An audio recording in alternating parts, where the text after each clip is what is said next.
La première question qui se pose aujourd'hui concernant les violences conjugales est de définir ce que sont des violences conjugales. Les violences conjugales, on pense au premier abord à des violences physiques et donc à des coups portés par le conjoint sur l'autre conjoint de la famille. Les violences conjugales sont bien sûr beaucoup plus larges que cela, puisqu'il ne s'agit pas que de violences physiques. Dans les violences conjugales, on peut tout à fait envisager d'autres types de violences qui seraient par exemple des insultes répétées, des humiliations, des violences psychologiques, une dépendance économique, des violences sexuelles également.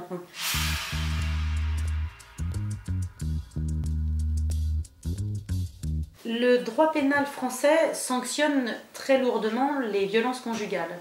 La logique en fait, du droit pénal est de prévoir des peines encourues, c'est-à-dire des peines maximum, les juges ensuite ayant toujours le loisir de diminuer la peine au regard de la situation qu'ils rencontrent et évidemment au regard des circonstances des faits commis. La peine la plus lourde qui existe est la réclusion criminelle à perpétuité, et elle est tout à fait encourue en matière de violence conjugale lorsqu'il y a eu homicide sur le conjoint. Donc l'homicide volontaire sur conjoint est puni de la peine la plus grave qui existe dans le droit pénal français, c'est-à-dire la réclusion criminelle à perpétuité. De la même manière d'ailleurs, l'homicide volontaire sur conjoint qu'un assassinat, c'est-à-dire du décès de quelqu'un avec préméditation. C'est dire véritablement que le fait que ça soit sur le conjoint est une circonstance aggravante de l'acte commis. Les coups et blessures volontaires ayant entraîné la mort sans intention de la donner.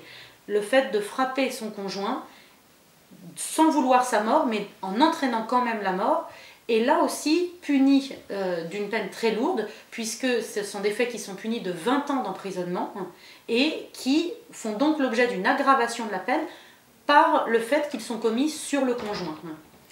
Les violences plus classiques, ou en tout cas moins graves, qui entraînent ou pas une incapacité de travail, sont elles aussi, quoi qu'il arrive, punies d'une peine d'emprisonnement. Les violences conjugales ayant entraîné une incapacité de travail de plus de 8 jours sur conjoint sont punies de 5 ans d'emprisonnement, et les violences conjugales sur le conjoint n'ayant pas entraîné d'incapacité de travail ou une incapacité de travail de moins de 8 jours sont également punies de 3 ans d'emprisonnement. Donc le droit pénal français et les tribunaux protègent les personnes victimes de violences conjugales.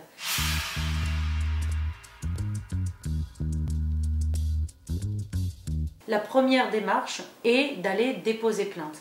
Déposer plainte, cela signifie soit se rendre au commissariat de son lieu de résidence, soit de la gendarmerie locale s'il n'y a pas de commissariat, soit, si on ne souhaite pas se rendre au commissariat ou à la gendarmerie, l'envoi d'un courrier recommandé au procureur. Cette démarche-là n'est pas du tout la démarche la plus usuelle et en tout cas pas la plus efficace dans les circonstances de violence conjugale, parce que lorsqu'on se rend au commissariat ou à la gendarmerie, la première des choses que l'on va proposer à la personne, une fois que la plainte sera prise, sera de se rendre auprès d'un médecin expert, des urgences médico-légales, pour faire constater les violences, qu'elles soient psychologiques ou qu'elles soient physiques, et pour que puisse être fixé le nombre de jours d'incapacité de travail.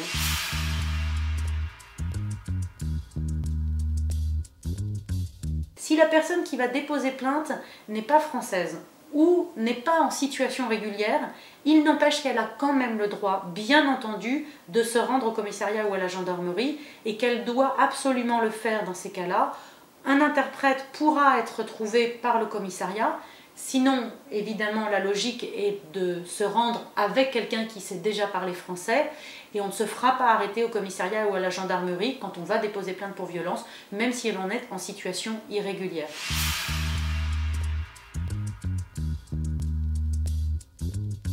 Il est tout de même extrêmement important de garder une preuve de ce qui s'est passé. Et dans ce cas-là, on peut, là encore, se rendre au commissariat ou à la gendarmerie et déposer ce qu'on appelle une main courante, qui est une déclaration que l'on fait au commissariat, qui est enregistrée, mais qui n'entraîne pas de poursuite judiciaire. C'est une démarche qui est tout de même tout à fait essentielle, puisqu'elle permet de démontrer ce que l'on a subi. De la même manière, si l'on ne rentre pas dans le cadre immédiat de se rendre au commissariat puis aux urgences médico-légales pour faire constater ses blessures ou son état psychologique ou ses séquelles, il est là encore aussi très prudent et très important de se rendre dans ce cas-là chez son propre médecin ou chez le médecin du quartier et là aussi de conserver des preuves de ce que l'on a vécu.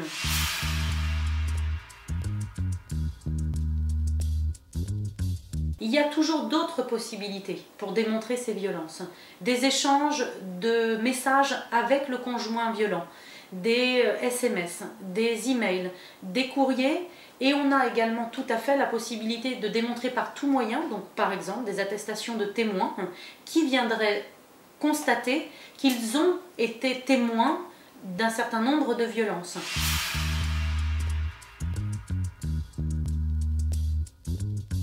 En matière de violence conjugale, les juges sont toujours très prudents dans les sanctions qu'ils vont avoir à prononcer parce que c'est le domaine de la famille, qu'il y a donc les enjeux de ce qu'a subi la victime des violences, mais bien entendu la logique aussi d'une protection de la famille, des enfants et du couple éventuellement.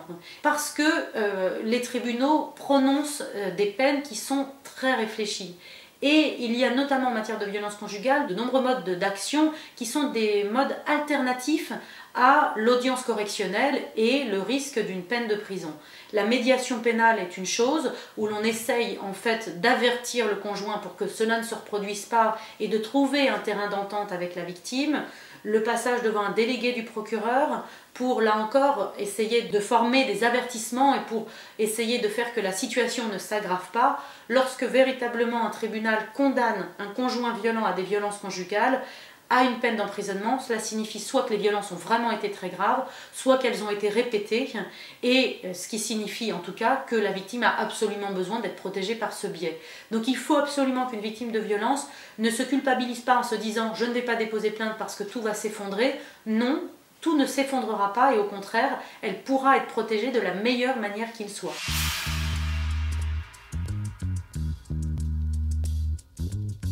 Dans le cadre de sa demande de titre de séjour ou de renouvellement de titre de séjour, les violences, bien entendu, sont une fragilisation de cette situation. Et un certain nombre de personnes, de femmes ou d'hommes, conservent une situation dans laquelle ils sont victimes de violences pour conserver leur titre de séjour. La loi est venue protéger les victimes de violences, même en matière de titre de séjour, en disant qu'une personne qui a quitté le domicile conjugal ou qui a été obligée de se séparer et de rompre la vie commune du fait de violences, à la condition bien entendu que ces violences soient démontrées, peut conserver son titre ou demander son premier titre de séjour en tant que conjoint de Français ou dans le cadre du regroupement familial sur le fondement des violences. Et on doit lui attribuer ce titre.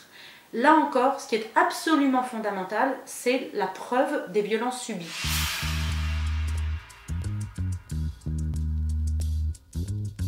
Dans le cadre de violences établies, démontrées, il est possible d'aller dans l'urgence, voir le juge aux affaires familiales et lui demander en fait une protection par un certain nombre de mesures. Cette mesure s'applique dans tous les cas de famille, pas simplement dans les cas de divorce, mais dans tous les cas dans lesquels il y a des violences au sein de la famille, que les personnes soient mariées ou pas mariées. Et le juge peut rendre donc des mesures extrêmement fortes.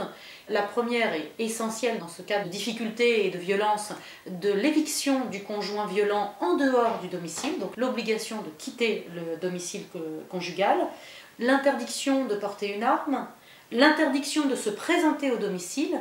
C'est donc une mesure extrêmement forte qui, si elle n'est pas respectée par le conjoint, peut entraîner une peine de prison.